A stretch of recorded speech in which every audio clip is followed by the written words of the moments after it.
everyone doing? Welcome to Bengals Army. I got Chris and Tony with me. We're going to start by a little intro to each other. We've all met in the Army, hence the name. So we'll go ahead and start with Chris. Give us a little background on yourself, brother. Hey, what's up? My name's Chris Williams. Like Dusty said, we met in the Army a handful of years ago, and every time that we've had a free second, it's always been talking Bengals. So what better way to keep that going than to pick up the trend and start a podcast, start getting some of those conversations out into the world. All righty, Tony. Let's hear it, bud. It's my turn, huh? My name's Tony yeah. Reed. What should I talk about? Been a Bengals fan for a long time. I remember the old days going to Riverfront Stadium with my dad all the way to now. Definitely come a long way. To everyone's point, yeah, we met in the Army, been friends for a number of years, and just want to get our name out there, right, man? Just talk about a lot of things Bengals and just see where this thing heads. Right on. I think we'll have a lot of fun. Me and Tony's been to a few games. Last year we went to the Bills game. The atmosphere was awesome. You gotta be happy with the way the in-game experience is going. I think we all can agree it's really improved. We're having a lot of fun at the games, and I think the city's really responding well to the team and the atmosphere. Super unfortunate game, but good things happened afterwards. So happy about that. Happy to see the way the crowd and everybody interacted during that. I know me and Tony sat right in front of a couple Bills fans that traveled. I think, where were they from? One of the Carolinas. Yeah, they were down in Carolina. Let's talk about that for a second, man. Right? I mean, just a hell of a job that they're doing there with limited resources, as we know. They're not the biggest team in the league. They don't have the most money, right? But I think they maximize what they get out of the game day experience, and it's starting to show. And to your point as well, the city's responding to that. Yeah, you gotta love it. And everybody there was super respectable. Bills fans, they traveled well.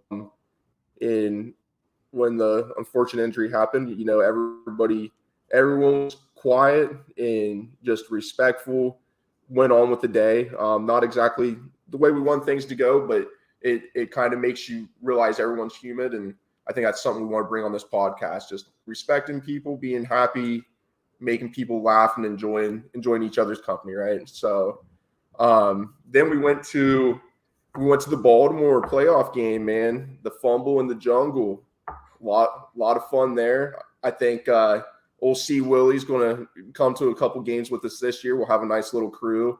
We got a couple of other Army guys that are they're actually down there that are season ticket holders. One of our buddies and his father. So we'll be down there out and about. Hopefully make it to a few. We all live a couple hours away. So making it to every game's a little difficult, but we're going to try our best. So look forward to seeing you guys. Does anybody have anything they want to add? A follow-up on the atmosphere, man. The things that the team has been able to do, and specifically like Katie and Elizabeth Blackburn taking over and like just tapping into the heartbeat of the city. Like, it's the same for all Ohio teams. Like we are blue collar people, like just hardworking, get after it. And I think that a lot of the stuff that they've been doing on like social media has helped to, involve the fans a lot more. And like people that, we've been fans for, 20 years. I'm 31 years old, like 20 years.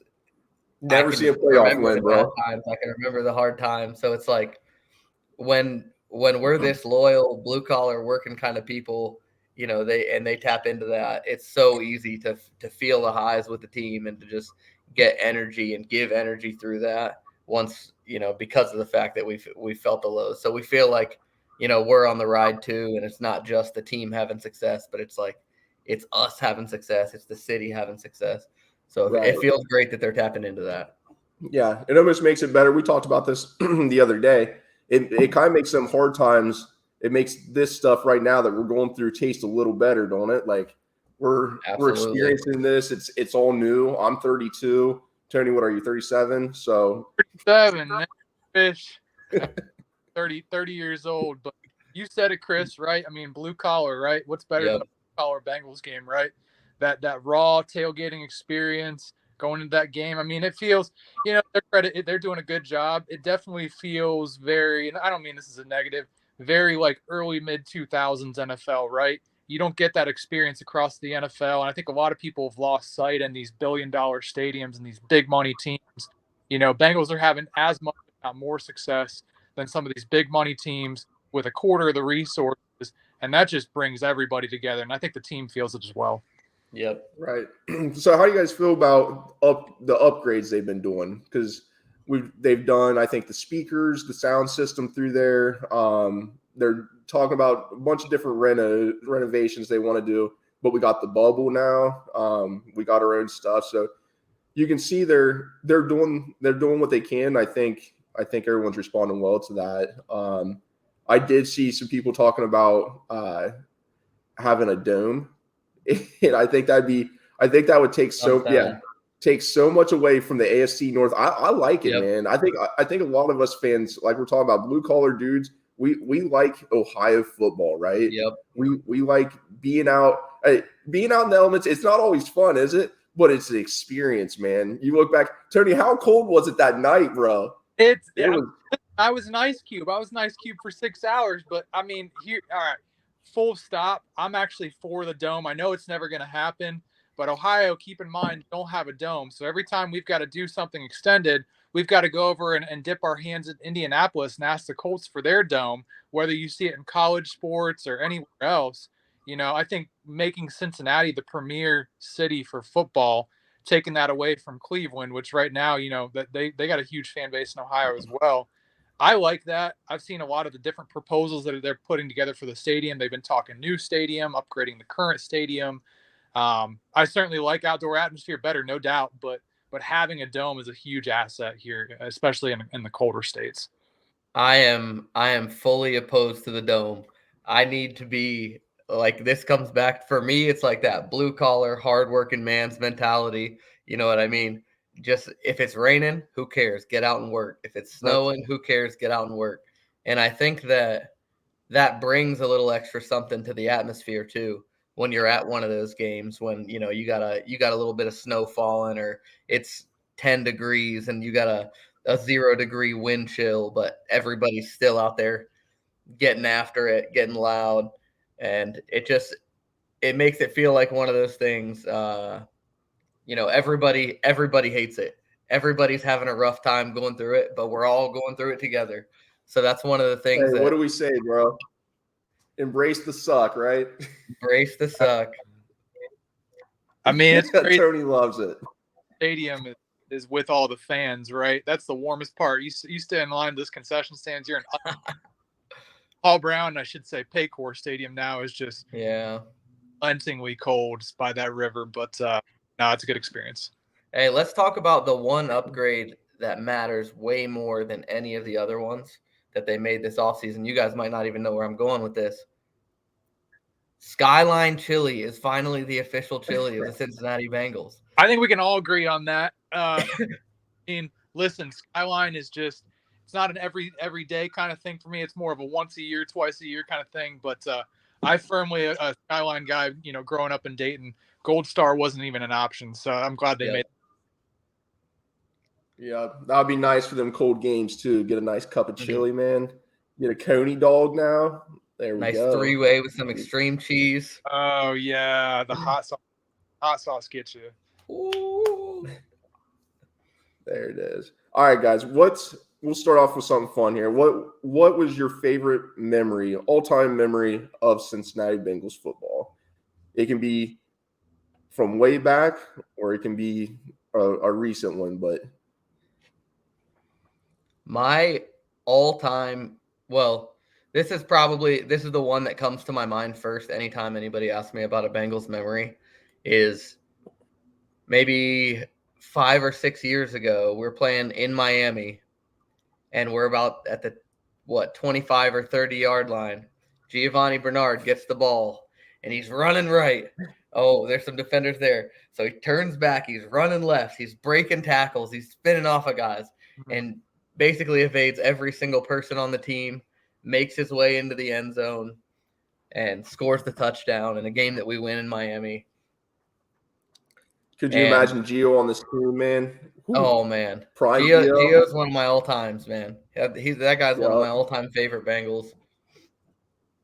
Yeah. God love the dude. One. Maybe this is recency bias, but the Sam Hubbard return to fumble and, take some yards into the end zone and ultimately getting that win over the Ravens. Yep. Difference maker. I saw it live, and it was crazy because half the stadium didn't even notice what happened until he's 20 yards down. What the heck? Then you realize just how crazy that was, and seeing the replay over the TV was crazy. But that was probably my most recent, like the best memory that I have of the Bengals, other than, I don't know, maybe that Jamar Chase catch in the Super Bowl. Yeah. I mean, that was nuts. Like he was one of only maybe a couple players in the NFL that could even do that. So really those memories right there. So Tony, do you have a take on what that play is named? Which one? The Sam Hubbard fumble? The Sam Hubbard fumble. I don't know if I have a trademark name quite yet, but the Cincinnati Kid took it home. Hearing that over NBC, the Cincinnati Kid, and his voice kind of like gets real high. I mean, that's crazy. So, and I didn't get to hear that live, right? We were all just cheering, and by the end of it, I was covered in beer and popcorn. I saved that dude's life, remember? Oh, God, fell down the. Yeah, I know. We need to revoke his. Not talking negative. We need to revoke that guy's season tickets. Maybe I'll take them and then make sure we're there to save that guy's life moving forward. Yeah, that was pretty wild. What about so you? A little backstory on that. Well, I'll give a little backstory on this dude. So behind us, there's this dude. He was pretty belligerent, and at first, everything was good. And there was this big boy. He was an older cat that was sitting right beside me, and that dude like kind of pushed on his shoulders, and that guy goes to fall, and I just kind of reach out and grab him, and he was a little. He was probably 300 some pounds. And I'm not all that big of a dude. So I was like, LB. But we was up there. What was that? I said he was pushing some LBs, but man, we were up there with the real fans. Dude, we were up there, dude. And we were on the side right where the fumble happened too. So it couldn't really see it. We were pretty much parallel with the line of scrimmage, I would say. And then Sam housed it, and it was just crazy up there. I think my favorite play though, oh geez, I love the Jermaine Pratt interception that just sealed it. Playoff P against Oakland. Against Oakland was just different, right? Like we thought it happened in 2015 almost, right? We thought Vontez perfect. Oh, we got sealed. In that feeling was different this time though. Like obviously they won, and there wasn't hardly any time left on the clock at that point, and it was an amazing win. That was an amazing feeling to get that curse broken against Oakland. So that would be probably my favorite all-time play. Would you call it a curse though? Would you necessarily call it a curse? I just think it was a dry spell.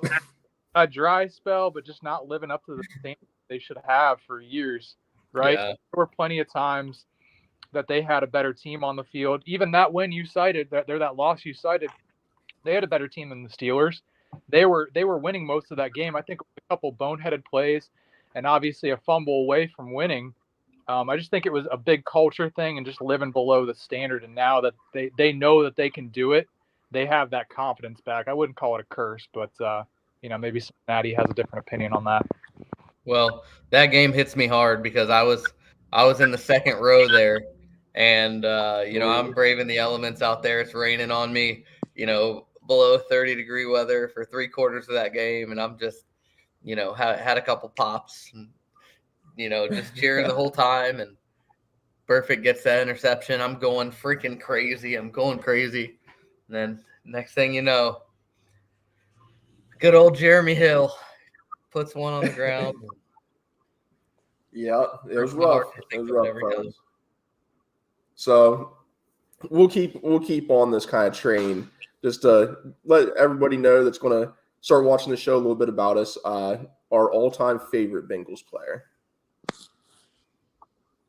Tony, kick us off. Easy is Jamar Chase. Current. Past player, Rudy Johnson.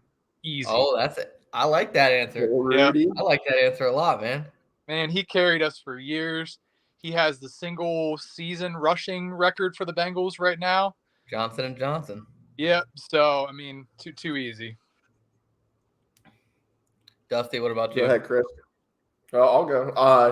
I gotta say, Chad Johnson, man, Chad Ochocinco. He made it fun to watch the Bengals play. At the time, I don't know how old I was, probably 10, 11, 12 years old. So seeing Chad out there just being Chad, right? Like having fun, making the most of it. I loved it. I love seeing Chad out there. So he would easily be my favorite. Go ahead, Chris. Let's see. There are a lot of guys that are worth mentioning for me.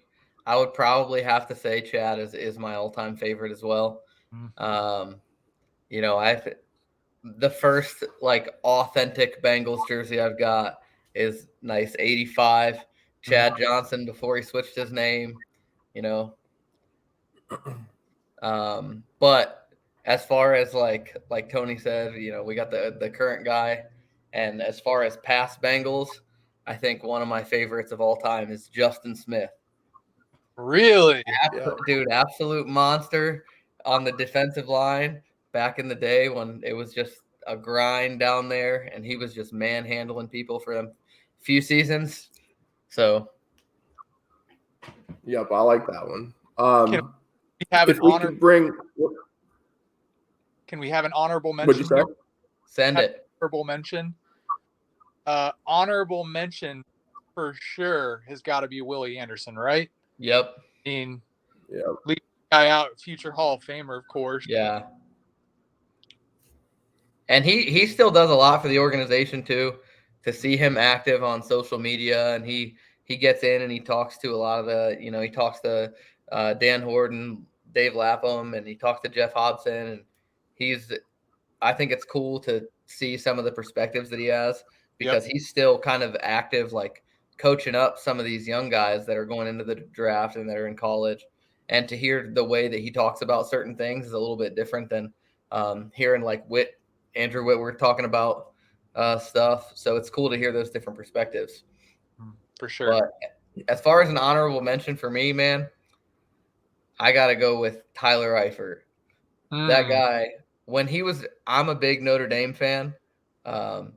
So when he was drafted and he fell to us, what was it, like number 16 or 17, I think he was drafted. And that was like the perfect pick at the perfect time. And then all-time interview clip from him. Somebody asks him, "Hey man, if your mullet could talk, what would it say?" And without skipping a beat, he says, "Throw me a Miller Lite." Love it. Okay, so if we could bring back one player throughout all Bengals history for this team alone for 2023 season, who would be the best contributor for us? Start us off, Dusty. Okay, I'm going to go with probably Big Willie, or I'll do an offense and defensive player. So I'd do Big Willie, and I would do Geno Atkins. Get that interior pressure up. Geno in his prime is different, right? He was kind of maybe the start of that mold of that 3-tech, that smaller, powerful dude. So I think those two guys, either one of them, would take this team, excuse me, to the next level. Go ahead, Chris. For defense, I agree 100%. I think Geno Atkins is the perfect player to fit what we need. And for offense, this one's kind of tough for me. Dude, your boy you just named. What's that? Prime Tyler Eifert? Yeah, well, if we could get prime Tyler Eifert, with a health guarantee, then I think this offense would be unstoppable. If Dalton can throw 17-yard crossers over the middle to Eifert and get all them yards after catch, then I imagine what Joe Burrow can do with that upgrade in accuracy. But Willie Anderson has to be, in contention, because as good as like we think, or as I think that Jonah can be at right tackle, like Willie's one of the best right tackles to ever do it. So that one's got to be in contention. And then another guy that I was thinking of, like another couple guys, Max Montoya or Bobby Williams. Like for a couple of interior offensive line upgrades, I think Max Montoya was mostly right guard. So that one, he might not fit perfectly as an upgrade over Cordell Volson, but those two guys, Bobby Williams and Max Montoya, would also be worth considering, because there aren't that many holes in this roster, man. So it's tough to think about who you're gonna sit down to bring a guy back. Tony. I mean, not to say the word piggyback, but Willie. Mm-hmm. I mean, I can't really go away from that, because right tackle right now seems to be the hole that we're all questioning, right? Yep. This season, we've got a couple guys, one guy coming back, certainly Collins trying to get healthy. It seems like we might have that situation figured out, but right now, right tackle is a huge hole for us. I still think, a lot of these people talk about how good Irv Smith could be if he stays healthy, and I agree. Joe Burrow elevates tight ends, but I'd rather have a surefire thing. And Tyler Eifert is a surefire thing when healthy. He was for a number of years. He was a Pro Bowler. I just think, again, you have an elite tight end, that's going to change your game. And if we know one thing about Joe Burrow, is his outlet is the tight end, right? Yep. I don't think enough people are talking about that. They just think it's plug and play. His outlet is the tight end. That's why they were able to move the ball so efficiently in 2021 with Zama, right? Because he was a big body tight end. Eifert's got to be right up there with a difference maker, and one I would definitely bring back to this team. For sure. Okay. Well, I think there's some good names out there. Who was the all-time leading tight end in receiving yards? It was Thune. Is that how you say his name? No, I think he had his season high was 700 or 800 yards, which is higher than Tyler Eifert's. I'd have to look that one up. But I mean, again, like, you saw how well we plug and play tight ends into this offense. I think any number of them, if we get a really solid tight end that actually sticks around, Hayden Hurst probably could have been that guy if he stuck around more than a year. You get a guy that's committed and wants to stay there for a long time, he's going to put up numbers with this offense. Okay. Well, you guys got any other questions you want to ask? I mean, I got a list of them to run through, but I want to look up that tight end's name because I don't want to mistake it on here. Let's see. In 1981, Dan Ross had 910 receiving yards. 1969, Bob Trumpy had 835 in 14 games. Yeah. Yep, Trumpy. That's who I was thinking of. There you go, Chris. Okay, fellas. Well, if you could have – all right, we're going to go off the wall right here. If you could have two people collab, just singers, artists, bands, for one album, who would those two be?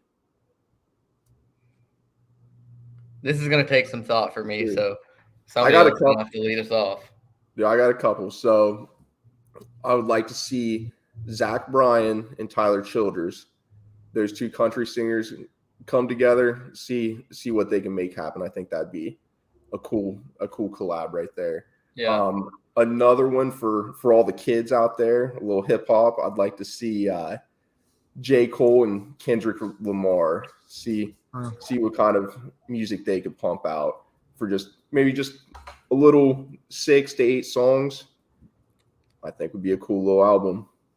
Yeah, that would be a good one. What was that guy's name that sang the national anthem at the Super Bowl last year? Chris Stapleton. Chris Stapleton. Okay. Elite national anthem too. Yes. In a collab with literally anybody, and it's probably going to be. You could put him in a collab with Mickey Mouse.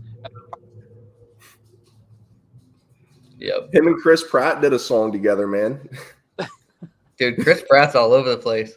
That guy's a stud. He is, man. He is awesome. Chris, you got anybody? Let's see. I'm a big country music guy, so couple of guys that I would probably like to see is I'd like to see Blake Shelton with, let's see. Chris, what's that? Wisely. I'm going to say I think that Blake Shelton and Cody Johnson could pump out a fire album, because Cody Johnson's got that like old school like country music sound, and Blake Shelton, it's just he's a classic. Toss in Dustin Moore for some features there with his twang. Oh yeah, bangers. All right, fellas. 2023 draft. Who was the favorite pick and why?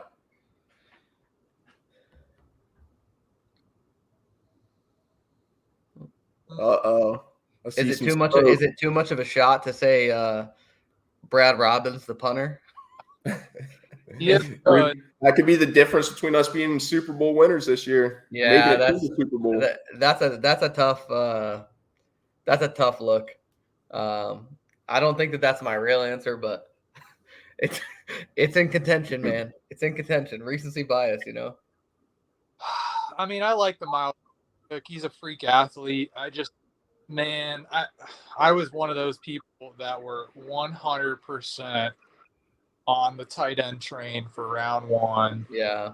Well, to say they don't pan out, I don't care, because you could say that in any round for any type of player that they don't pan out. Running back being a major, people talk about all the time, which is why they shy away from them. But I just think if we picked up a tight end in round, it would be a monster of an offense. Yeah, right? I agree. Buzzsaw of an offense. I would have been 100% on board with Mayer there. Yeah. Because he's, we don't need one of the flashy, like wide receiver style tight ends.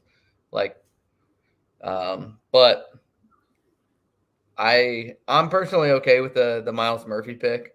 I didn't really know that much about him, I guess, because I assumed that he would be gone top 15, top 20. So there wasn't like a world in my mind that he was realistically available. But from everything that I'm seeing about the guy, he's got to work on his pass rush moves.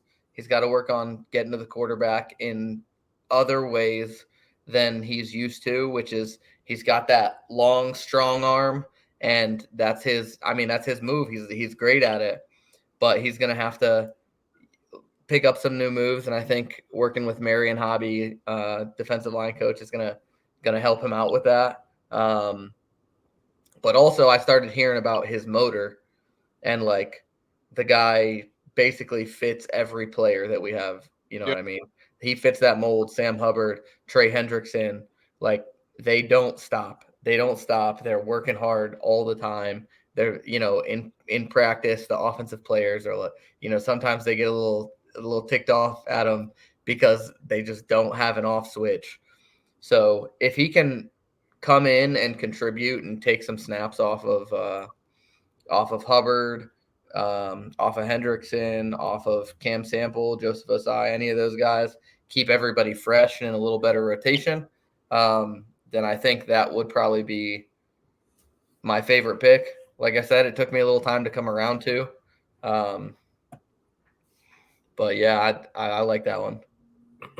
Okay. Yeah. So I loved Miles Murphy. So on Twitter, I put out probably a week before the draft a bunch of different mock drafts, as everybody does. But he was definitely one of those dudes that sometimes would slide a little, sometimes wouldn't. But his 4.5 speed, man, his relentlessness, his size, his weight, everything screams Bengals. Yep. Bengals defensive lineman, right? Yep. His ability on the run game. He is, I don't know what his actual PFF score is on his run game, but dude's stout in it. In the AFC North, we gotta contain some of these running backs. We gotta contain Lamar Jackson. I love the dude. Last year, I really wanted George Karlaftis. The Chiefs picked him up one pick before us. Now, would he have been our pick? I don't know, because they were super high on Dax. I think they had Dax a top 15 prospect, which is we'll see how that pans out this year. I think Dax looked good in preseason, and we used him literally all over the field when he was out there. So if he can settle in at a safety role, I think that pick could pay some big dividends for us. Yeah. But one of my other favorite picks would have been Chase Brown. Chase Brown, a little older prospect, but we had a lot of older prospects. But I loved just his ability he just was a workhorse, right? He carried the load. He can carry the load. You might be a little worried about how many miles he has on his tires from college in general, but we'll see. It doesn't seem like it's ever bothered him. And I don't think we're not going to ask him to be that. But I think he's got a lot of upside, a lot of potential. He's somebody I really liked. I forget what his total yardage was, but his total yardage was a lot. It was definitely impressive for him to slide to the end of the 5th round. Like, I could have seen him – if we took him in the 4th round, I would have been just as happy. I didn't even know he was on the board still. So I was watching the draft. I was kind of doing some stuff, messing around, wasn't paying attention to who was on there. And when the name came across, I was like, oh man, I honestly didn't think he'd be there still. And I was pretty hyped about that. I like the picks. I don't think there's really one pick that I go through in this lineup that I'm not excited about. I think we got really good value. I think we filled positions of need. I would like to have seen tight end at some point too. Mm-hmm. First round, I don't know. I was just really high on Miles Murphy, and he was the dude I wanted from the rip. So everyone's got their dude. Miles Murphy was the guy I wanted, and turned out this year we got the guy I wanted for once. But I do like that. I like thinking because Trey and Sam, man, those guys don't want to come off the field. Like they're workhorses. They're dogs. Like they will stay out there and give it 100% of the time. Shout out to my old basketball coach in high school. He'd always say, give 100% of the time. Like, and that's what those guys do. Their motors don't stop, and it's just in them. But if you have a guy, Joseph Osai, now you have Miles Murphy, we can fill in these roles, let these guys rest up, and I think our pass rush is going to be much improved. I was talking to a couple friends on Bengals and Brews podcast the other day, and I thought we only had like low 20s in sacks. I guess we had 30 last year. One of the fellows looked it up. We had 30 sacks, but to the way Joseph Osai was coming on, and I'm getting a little long-winded on this, but the way Joseph Osai was coming on, granted, he had that misplay penalty in the AFC Championship game, but the dude looked good. And if he can piece together a healthy year, I think he's going to be solid. I think our rotation is going to be solid, and it's going to help our corners out. It's going to help our safeties. We're going to be able to do different things with Mike Hilton. We'll be able to do different things with maybe bringing Jordan Battle up. We'll see. It'll lose a free. The dude, we got a bunch of options, and I think the draft played out really well for us. And we got a speedster in the 2nd round, DJ Turner. And I think that one of the key points you made there was like, oh yeah, the Bengals had 30 sacks last year. Like, that number is too low. That number is too low for a defense that's as good as we are, for a secondary that was as good as they were in coverage last year. And I'm including the linebackers in that because we had some solid coverage from the linebackers. So if they're going to cover, for as long as they have, we got to have some guys that finish. We got to have some guys. And that's why I love the Murphy pick, to be able to keep those guys fresh to actually get to the quarterback, because that's, 30 sacks is less than 2 a game. So we're going to need, that number is going to need to be closer to 50 than it is to 30 in my opinion this year, which that might be a high ask, but man, they've got the talent to do it. And Lou has proven that, he's been able to scheme some solid defensive game plans. So yeah. And does Trey have one more year after this? This ain't Trey's last year. He's got one more year on his contract. Yeah, he'll have one more after this. Okay. And then DJ Reader, is this the last year of DJ's contract? This is his last year. Yeah. Yeah. I was thinking so. So just getting some help on the D line, seeing how that pans out. I know none of us are season ticket holders, so we don't have any voting rights for the Ring of Honor. But who would you guys like to see in the Ring of Honor? I know they accept 2 people, 2 ex-players. So if you want to give 1 or 2, who would your guys' picks be? So let's go over who all is in there now. I'm pulling that info up. Okay, I'll give mine. Go for it. I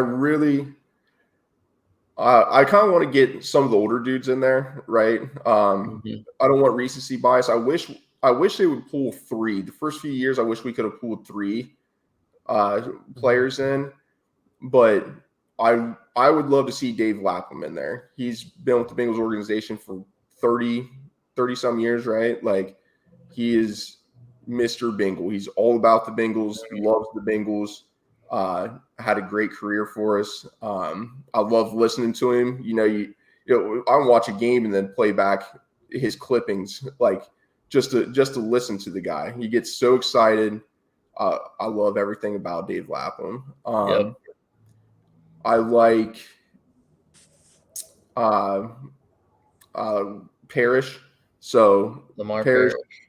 dude, had just so many different kind of off the wall, like between returns, fumbles, intercept, just so much different stats. I think he would be a cool dude to get in there. And he's older too. He's in his 70s. So to get some of those old guys in there, not saying Dave Lapham, I don't know how old he is. He's probably in his 60s. So hey, I'll call him old.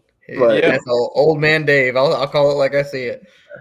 But those 2 would be my guys. But I really do kind of wish they would be pulling like 3 players in at a time, because like last year, Ken Riley, we kind of skipped over him when we was talking about players we'd like to see on this Bengals team. Ken Riley, a Hall of Fame DB stepping in with this team, man, that is different. That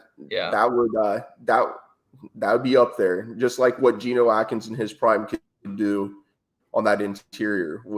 It just frees up that whole defense. But I don't want to see something like that happen where he doesn't get his flowers, he doesn't get his day. So that's what I want for these guys. I want them to be honored. I want them to have their moment and their appreciation. And I think the fans love that. And it gives, even if some of the younger kids that are coming in, because Joe Burrow, Jamar Chase, T. Higgins, like these guys, they're building, and we always talk about culture and stuff, but their confidence, their just the swagger they carry with themselves, right? Like that kind of resonates through all of us. But the younger kids that are coming on, like they don't know some of these older dudes, and we haven't seen a lot of these older guys play. And when you hear about them, you can look up their stats and see, you get an appreciation for what these guys did through Bengals history. And I kind of geek out to that, and I like it. And it just keeps their names relevant. So That's my Well, perspective on it. one of the things about Lap too is that, shoot, for me, he could just go into the Ring of Honor as an announcer, man. Right. When I was gonna say, Yeah. when the Bengals get a play, woo, woo, let's go. You know what I mean? He's Coffin all nails, over the baby. place. You can feel that energy, and you can tell he's like just genuinely like rooting for the organization. Like he does so much even after his career just to like, because he loves the organization. So he's really invested in getting the information out there to people, and having the conversations with players that people want to hear, and like providing good information and insight from like a non-media media person perspective. So Yeah. he's awesome. And for reference, I'm gonna go ahead and just read through the nominees this year for the Ring of Honor. Jim Breach was a kicker. He played from 1980 to 92, all-time Bengals leading scorer. James Brooks, running back from 84 to 91. Chris Collinsworth, receiver from 81 to 88. Corey Dillon, running back from 97 to 03. Boomer Esiason, quarterback from 84 to 92, and then again in 97. David Fulcher, safety from 86 to 92. Chad Ochocinco, formerly known as Johnson, played from 2001 to 2010. Tim Crumry, nose tackle from 83 to 94. Dave Lapham, guard 74 to 83. Max Montoya, guard 79 to 89. Lamar Parrish, 1970 to 1977. Bob Trumpy, tight end, 1968 to 1977.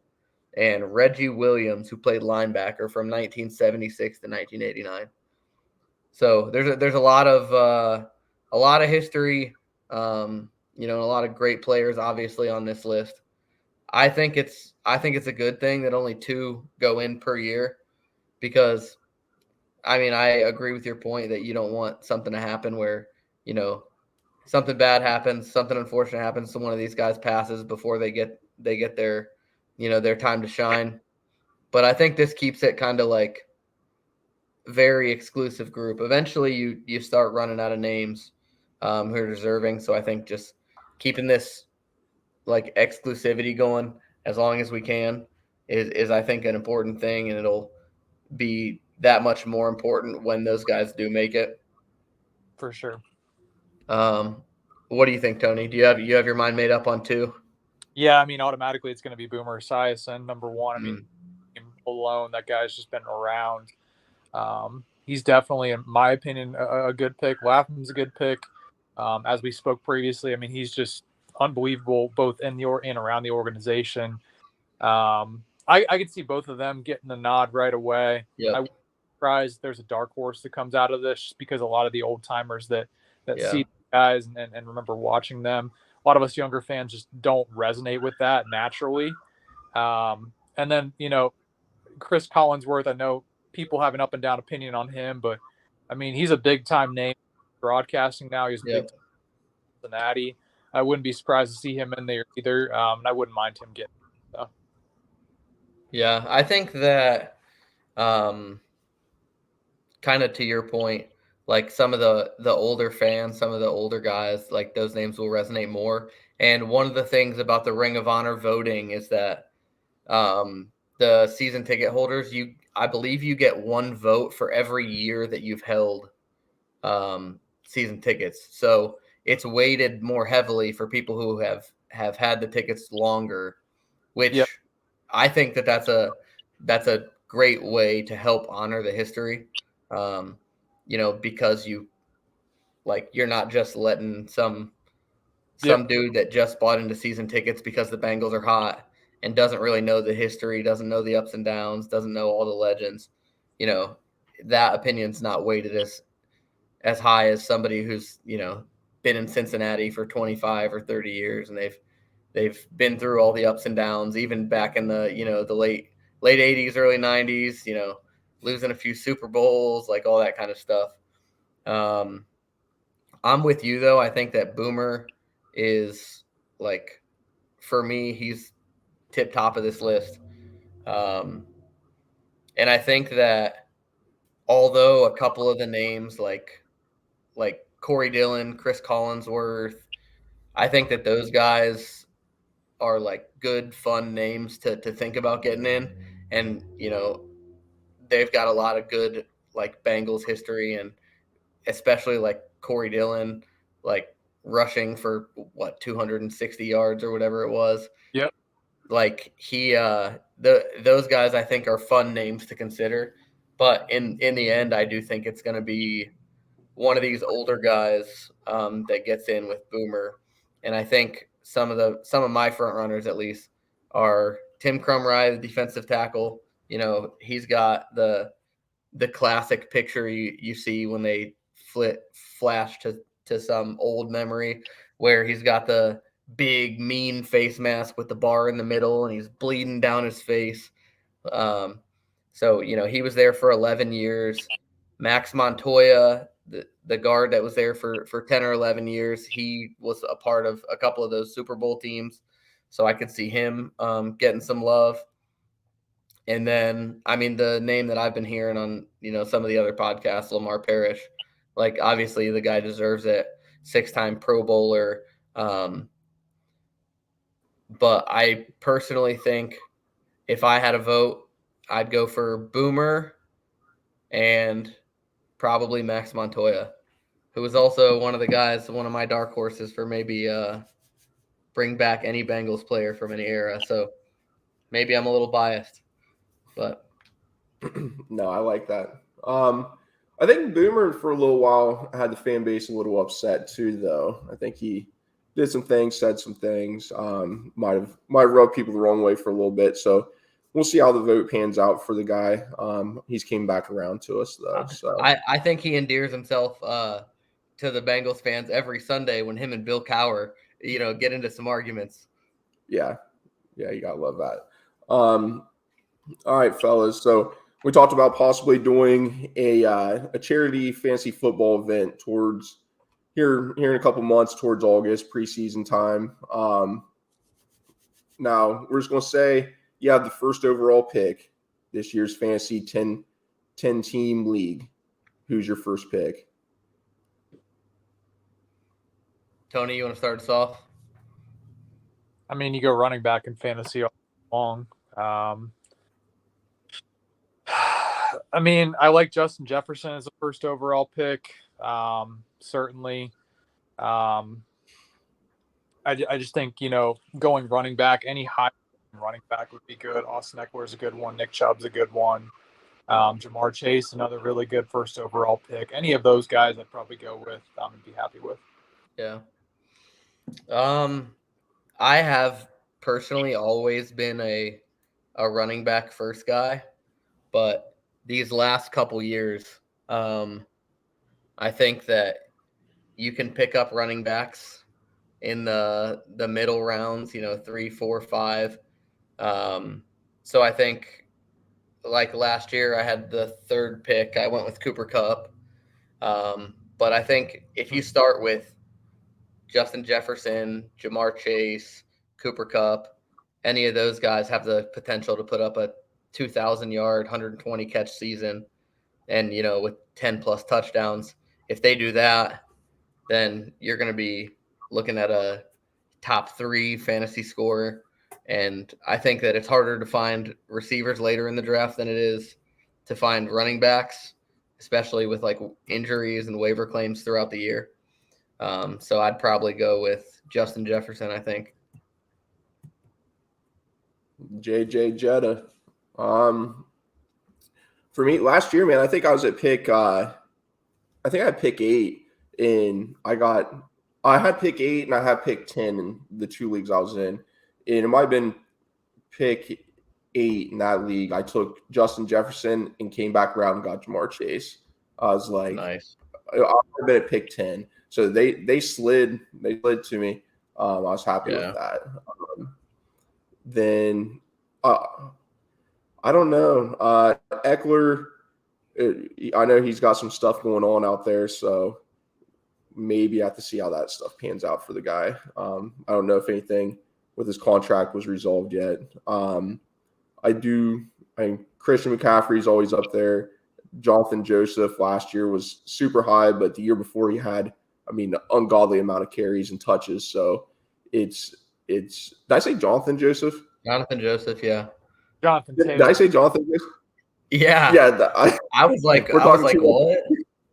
This guy's that gonna look on tarnish your your face. reputation on episode 1.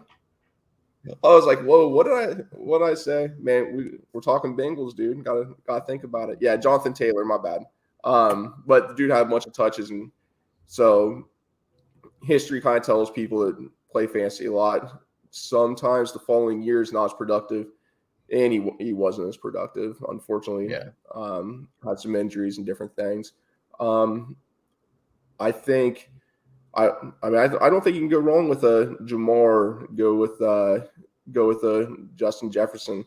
We'll see about Christian McCaffrey, how the running backs pan out. Maybe a Nick Chubb. I know he's an AFC North dude, but dude, maybe the best running back in the league. Yeah.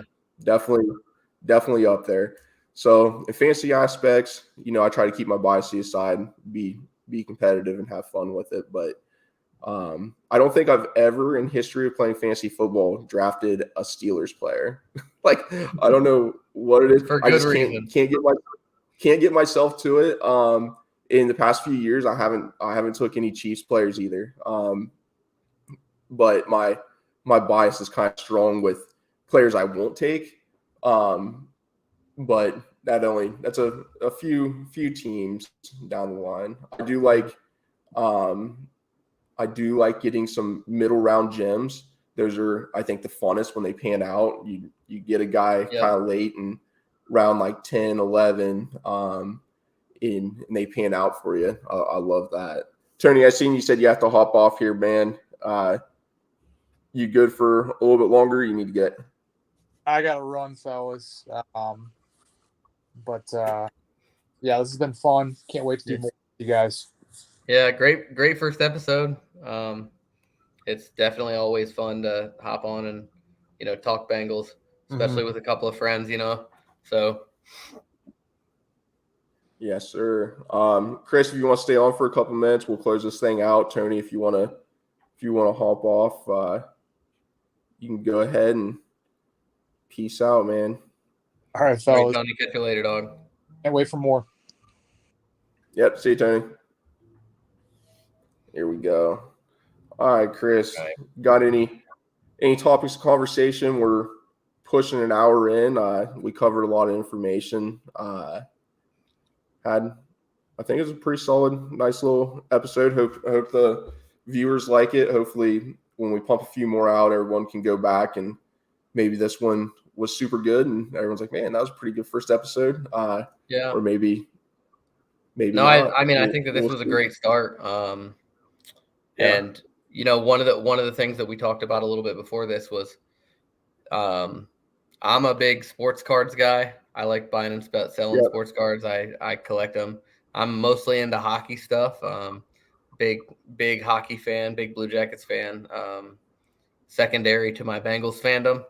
So, but I think that one of the cool things that we're going to try to do for people like me is, maybe once or twice a month, I can show off a couple of cards and let everybody know what are some new pickups for my personal collection and, how that looks. So I've got a couple of cards here that, before we hop off, I'll show off to people and, kind of explains a little bit about my Bengals fandom, who are some of my favorite guys and what this team means to me and what the different eras mean too. So, we'll start off with some of the older style stuff.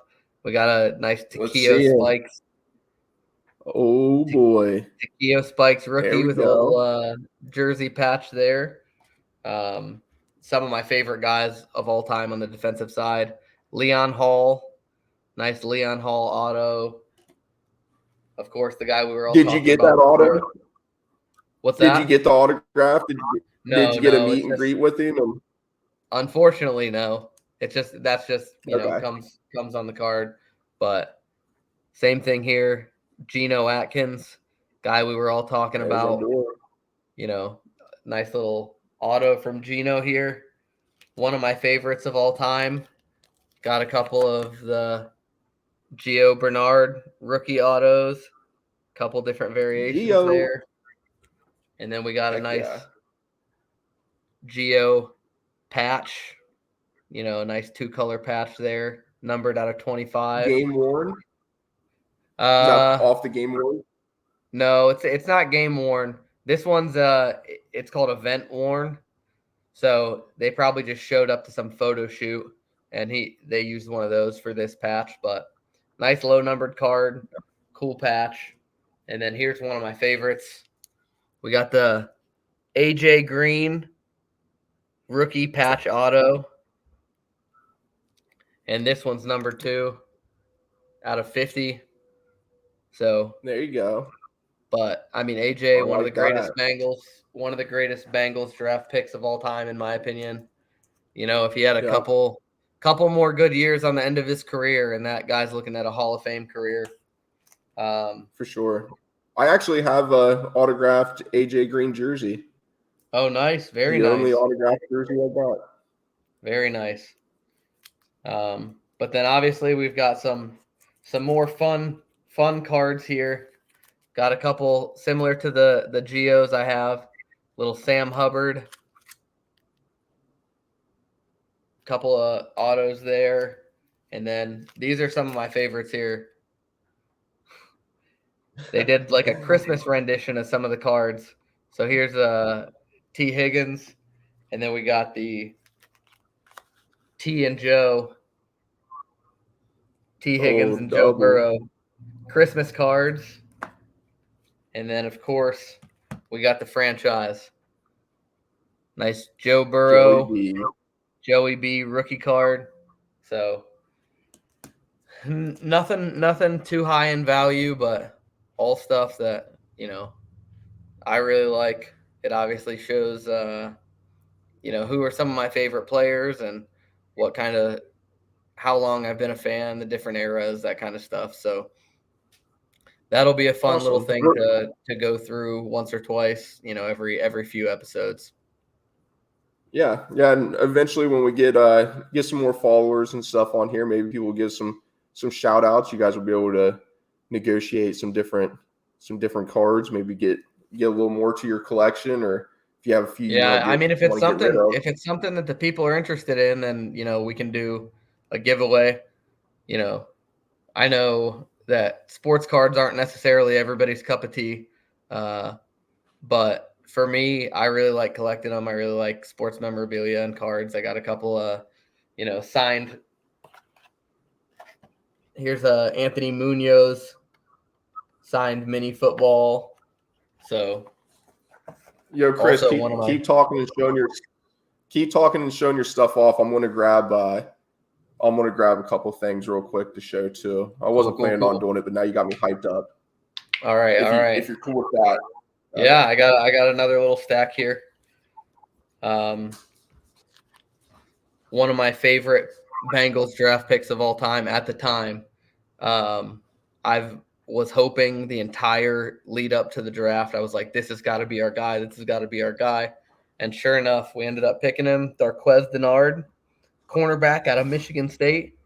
Little rookie auto here, numbered out of 75. But unfortunately, he didn't quite work out in Cincinnati. He wanted an opportunity to play outside corner. The Bengals viewed him as an inside corner, and he ended up taking his talents elsewhere. But then we've got a couple of, I like to call them joke cards a little bit. We got a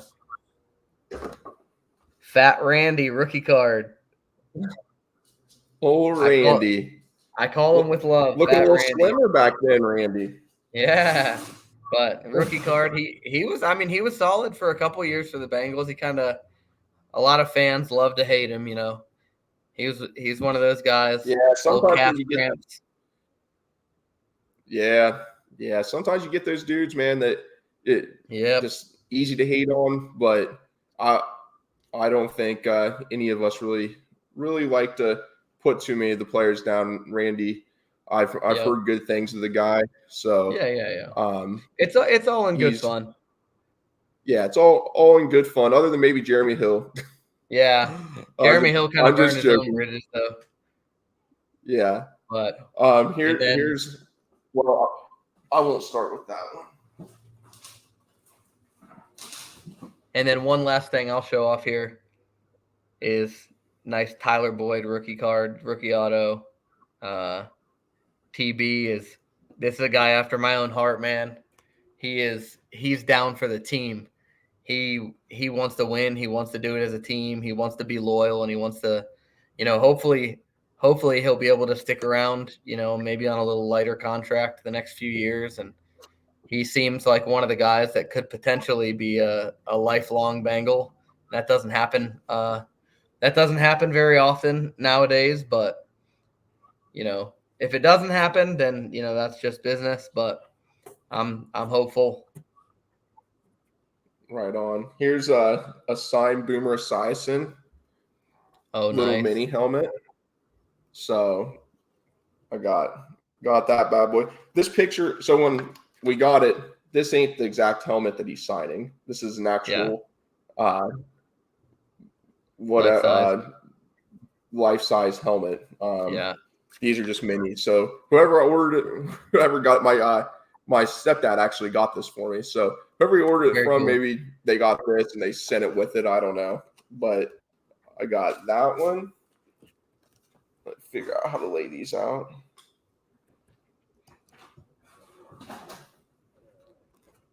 I've got a T. Higgins mini. Very nice. T, who we hope is a Bengal for many more years to come. Yes. And then I got a couple Jamar. Oh, dang. Nice. Yeah, nice, clean. I love this helmet. And then another Jamar. Very cool. I don't have everything set up yet. I don't have all my cases and everything laid out the way I want to yet. So yeah, you got to get you a nice little display for all that stuff, man. Yeah, put that signed AJ jersey up as a centerpiece. Yeah, the moving process is starting. So when it's finished, this will be probably one of the first projects to that I'll kick off and make me a nice little stand. Probably do one of them floating shelves, and then maybe put like some lights and put it in a case. Give me something to tinker around with. And then we got Joey B, the franchise, with the cool Oakley orange visor on there. So there's some fun little collectors. Shout out to my stepdad. He's won me a lot of those. I forget what the site it is that he uses, but he always gets on there and bids on these things and has a lot of fun doing it. And sometimes he comes across some steals he can't turn down and passes them on to me. So you gotta love that. Chris, do you happen to remember one of the first times we talked? I'm trying to think back. It's just been so many years ago to when me and you actually started talking Bengals football. It's just been so long that I honestly can't remember like an actual set time, place, and yeah. I mean, let's see. We've probably been in the unit together for what, 8, 9, 10 years. Yeah. So I'm sure it was early on. My Bengals fandom has never been something that I have hidden, and it's never been something that I've been afraid to talk about. Just about everybody that knows me knows how big of a fan I am, knows how much I care about the team. I try to average around 4 games a year, and sometimes it ends up being 2 or 3. But last year I went to Dallas and Tampa were my 2 games. I went to a couple away games. Father-in-law lives in Dallas. My brother lives in Tampa. So, but no, I don't think I remember. I don't think I remember the first time we talked. But man, it had to be the amount of hours that we've put just BSing about Bengals stuff, you know. Yeah, if we could have capitalized on those back then, just did a bunch of little clippings, Yeah. we'd be ahead of the game right now, man. Especially Yeah. back then in them dark ages, talking back 10 years ago. I think you've been in a couple years more than me, but about I've been in our same unit for going on 11 years. So Yeah, and I'm almost 13. yeah, so if we could have gone all the way back then, man, when Bengals weren't maybe the hot thing to talk about and a lot of fun, we could have had a lot of fun stories on different events that took place throughout there. I'm sure there were plenty of times when we sounded like idiots too, but oh yeah, we can cut those out. Yeah, and there's a lot of times too we were probably pretty hot-headed about different things. I know that's right. I do know. I remember a couple. This is the first one that I have as a memory. It was when we got Mackenzie Alexander and we got Trey Waynes. Trey Waynes. And I remember we were like, dude, solid tackling corners. Yeah. Well, let's see how this pans out. Like, and then didn't materialize the way we wanted, but I do remember that conversation. Yep. And I remember we were just as excited then when, things were definitely uncertain. We was not planning on things taking off the way it did. I don't think. I think we were happy watching Bengals win football games, giving us stuff to talk about. This year, if we go to a few games, which I know we will, but what would be your top games to go to? Oh, I'd have to let me pull up the schedule, get it in front of me, and I'll give you my top 3. Do you have it off the top of your head? No. So another thing I need to do is I need to learn, if anybody, whenever you guys watch this show, give some insight on how to pull like different graphics up. So I think I know how to do it. So there's different like slides and different things on here I can pull up. So I must just have to save those, get them on there, and then I'll be able to pull those up. So this is a little project we'll be working on and making it better for everyone viewing, listening to us, even if it's just a couple, or hopefully we get up to a couple hundred. And like I said, we can meet you guys when we go to these games, share stories. That's kind of what it's all about, right? Like having our name is Bengals Army. It's a community. So we want to get in touch with different people. If anybody's doing different events, different things, we can give shout outs for good causes. So that's kind of the idea with it, fellas. Do you have it pulled up, Chris? Yeah. Let's see. I'd love to try and make it a habit to go to at least one away game. Whether that ends up happening or not, who knows? Tennessee boys weekend, baby. Hey, that's what I'm talking about, man. I would love to go down to Nashville and see a game. But let's see, outside of that game, is it the Rams is Monday night? It's a primetime game. I'm not sure if it's a Monday, but yeah, I think it's a Monday night game.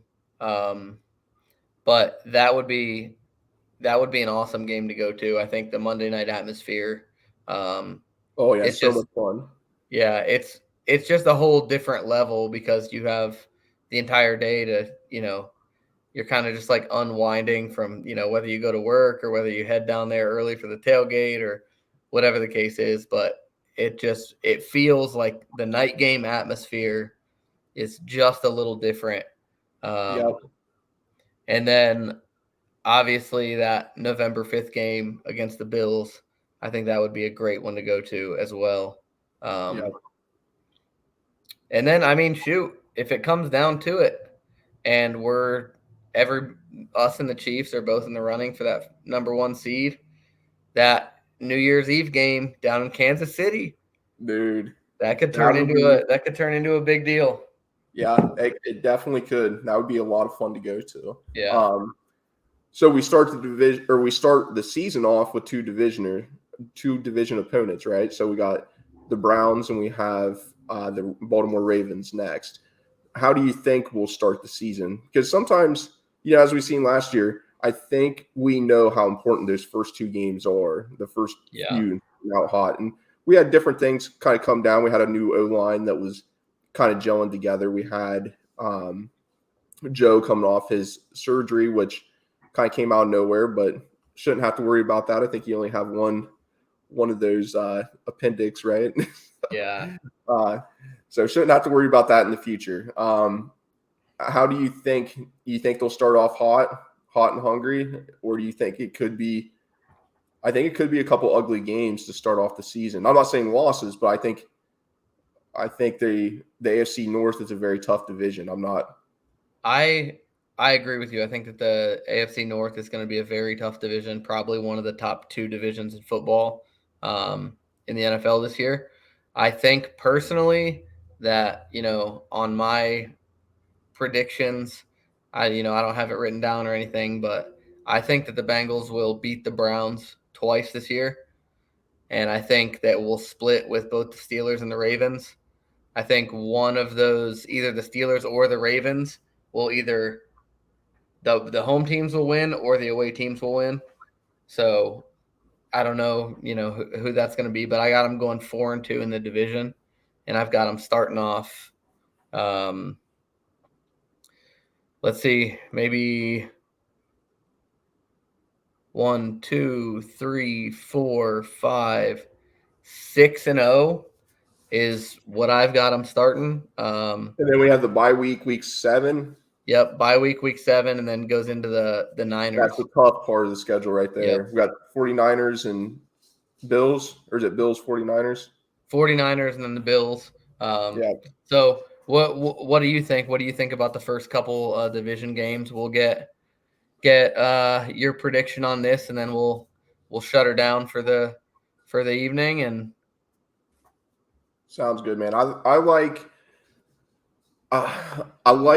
us coming out kind of hot, right? I think we know what last year was like with the whole the coin flip, and so I'm not saying they ever slept on the first couple games. There's just a bunch of circumstances that was kind of out of our control that kind of lagged us back some. So I think they're going to come out determined. We know what it takes to get to the Super Bowl again. We know what it takes to make it to the AFC championship game. So I really like us kind of coming out firing. So your 6-0 start is not far off from what I think we would have. I like the way the schedule's laid out. We don't travel too far. We're not going, all the way out to the West Coast. We play Seattle. Seattle's coming to us. I think we go to Arizona. So I like how there's not just away game. We're traveling too far. We have one of the shortest distance traveled, but we're pretty centralized team. So that kind of benefits us just geographically. I think overall, I know the betting lines have us around like 11.5, might be 11 games.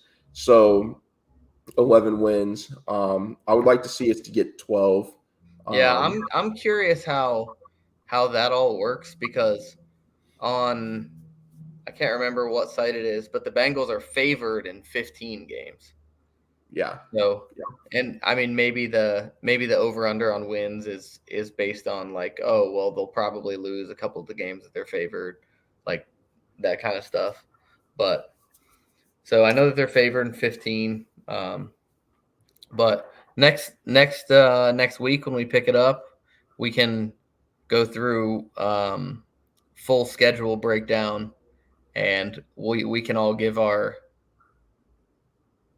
predictions and our opinions, and yep. Do you see think it'll be where more we than agree, see where we disagree, and go from there? You think it'll be more than a one-score game, week 1 against the Browns? I don't think it'll be more than a one-score game. I don't think that many of the AFC North games will be more than one score, just because I think all the teams are good teams. I think Cleveland has had a talented roster recently, but they just, for whatever reason, haven't been able to put it all together. And then I mean, Baltimore and Pittsburgh, as much as I hate those two teams from the bottom of my heart, I think that Mike Tomlin is one of the best coaches in the NFL, and I think the Ravens are probably one of the better run organizations as far as like team building and culture are concerned. And those games are just never easy. They're never easy. So I think that the AFC North is going to be very tough. It's going to be very grinded out type games this year.